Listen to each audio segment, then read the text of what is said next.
এই বিকেলা দিনে একলা থাকে না যে ঘরে মন, কাছে যাব কবে পাবো ওগো তোমার নিমন্ত্রণ। আসসালামু আলাইকুম। মেঘলা মেঘলা বৃষ্টির দিনে তো খিচুড়ি আর ইলিশ যদি না হয় তাহলে কি হয় বলেন তো? তো খিচুড়ি আর ইলিশ ভুনা আমার সবচাইতে ফেভারিট হচ্ছে বৃষ্টির ওয়েদারে। তো দুপুরবেলা এটাই ছিল আজকে। আমি এটা লাঞ্চ করেছি, খিচুড়ি আর ইলিশ ভুনা। তার সাথে নিয়েছিলাম একটু আমের আচার, অসাধারণ আমের আচার। খিচুড়ির সাথে তো আচার না হলে হয়ই না।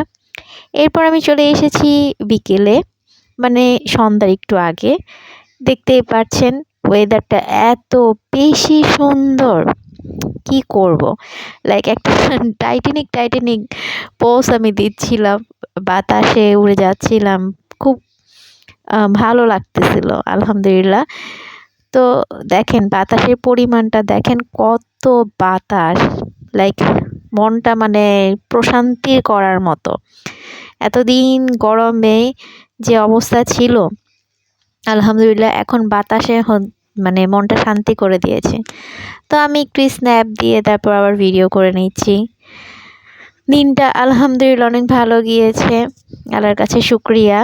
কারণ এরকম ঠান্ডা বাতাসের ওয়েদারটা আমার খুব বেশি পছন্দ।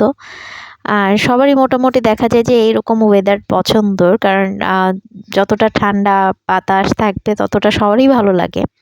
আর বৃষ্টির দিনটা আমার জন্য স্পেশালি খুব বেশি পছন্দের, কারণ বৃষ্টির দিনটা কেন জানি বৃষ্টিতে ভিজতেও ভালো লাগে, বৃষ্টির মধ্যে হচ্ছে সব কিছু ঠান্ডা ঠান্ডা একটা ওয়েদার থাকে, এর জন্য আরও বেশি ভালো লাগে।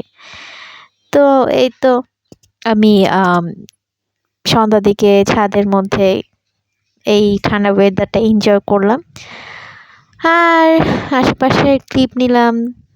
খুব সুন্দর ওয়েদার। আমার বাসার ছাদ থেকে ওয়েদার খুব ভালোভাবে এনজয় করা যায়, আর এই ধরনের ওয়েদারগুলা আমার বাসার ছাদ থেকে খুব ভালো লাগে। সবাই ভালো থাকবেন। আসসালামু আলাইকুম।